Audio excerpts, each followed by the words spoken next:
Chris the Nightmare Ariola, and you're watching Mr. Boxing Today on YouTube.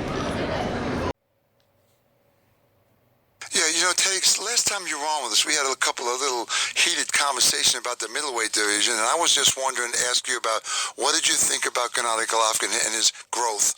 I mean, I had a lot of issues. I wasn't sure. I didn't see enough of him. What do you think about him today? I thought he looked horrible his last fight, to be quite frank, and there's no other way to be but frank if somebody asks you a question. I thought it was a very weird night, a very strange night. I don't know what was wrong with him. You know, he didn't look himself. He didn't look his normal, confident, calm, focused. He looked very focused, but he looked almost concerned before the fight. I don't know if he got sick. I heard some of the rumors, but, you know, I thought that myself, because anytime, you know this, Jerry, anytime one of the worst things or one of the biggest concerns for a trainer is when you got to go to another country to get ready. You got to go there a couple weeks ahead of time to acclimate, to get used to the time. You got to worry about getting sick. You have to worry about food. You have to worry about travel. I mean, you know, there's just so many things you got to worry about that can happen. Just so many variables that all of a sudden can become an X factor in the fight. So I don't know if something like that happened. All I know is that he was obviously aggressive, but recklessly aggressive. Not with the. He didn't do it with the kind of planned aggression and effective aggression that he usually does it with.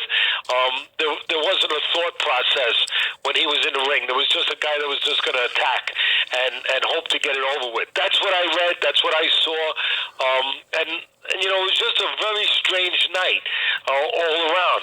You know, people told me, some people I know in Las Vegas, I have some friends there that are involved in the handicapping business. Matter of fact, they get involved with my charity foundation, and they always supply us. His name is Bill Krakenberger, just a great person. He's one of the premier handicappers in the country, and he always supplies us with a package for Las Vegas, with a high rollers package to raffle off for my charity. And so he had actually texted me. I was in Dallas. I think, where was I? I think I was in Dallas covering the Canelo fight for SportsCenter for ESPN, and he texted me and he said, you know, have you heard anything? I said, no, why? He said, the strangest move just took place here in Vegas. I've never seen anything like it in my life. The total, the under-over that, you know, people, that they put out there, the line on whether or not it's going to go over a certain amount of rounds or under, was 9.5, and in the last couple minutes, it just went down to 7.5. He said, I've never seen a move like that in my life. And the one thing that makes you think is that somebody had some information that they thought they could act on. So then when you see the fight get stopped, which some people thought it was stopped quickly, look, there's no doubt that Golovkin was starting to take over that fight. I agree with that. But still, you can make an argument that, you know, when Brook got hit that last punch, he put his arms out like, what are you doing? I'm okay. And, you know, he wasn't really greatly affected, although he was starting to be dominated. So the fight gets stopped really quick.